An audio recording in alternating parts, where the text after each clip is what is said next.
And time is running out because the battery life is draining on the flight data recorder. After 30 days, we could lose the signal from Flight 370's black boxes.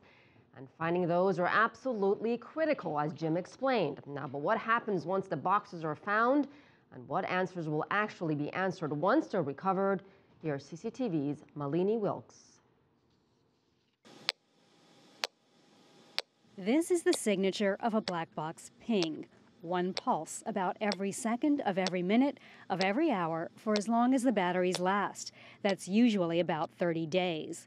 There were two black boxes on board Malaysia Airlines Flight 370, one recording conversations and other sounds in the cockpit, the other recording data. Crash protected and shock mounted. Inside the flight data recorder, information is displayed in a series of graphs.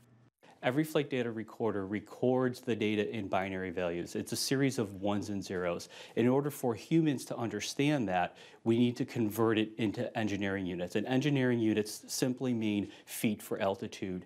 Airspeed is recorded in knots. One graph would show whether someone deliberately caused the aircraft to change course. Another, like this one, would show the plane's altitude. If MH370 suddenly dropped to a lower altitude, the graph would show it.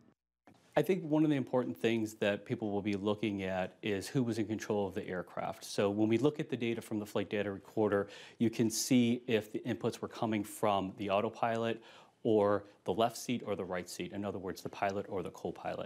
The flight data recorder would also reveal if there were a mechanical problem on board. In an engine or mechanical failure, there'd be all kinds of indications. They'd be able to determine which engine turned off first. If it was because of fuel starvation, they would know that versus if it would have been intentionally cut off.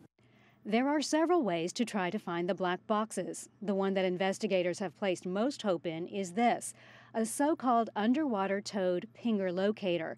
It's dragged underneath a ship listening for pings. In the last 18 years, it has been used 4 times in major commercial air crashes. It found the black box after the Bergen Air plane crashed in the Caribbean in 1996. The Egypt Air crash in the Atlantic in 1999, and the 2007 crash of an Atom Air jet off Indonesia. But in 2009, it passed right over the black box from Air France Flight 447. Its pinger had apparently broken off from the box. But there have been other factors complicating the search. Weather is a big factor. If the boat is doing this on the ocean waves, now you're attached to an umbilical to this thing, so this thing goes up and down and is much less stable in the water. Weather conditions in the search area Sunday are fair.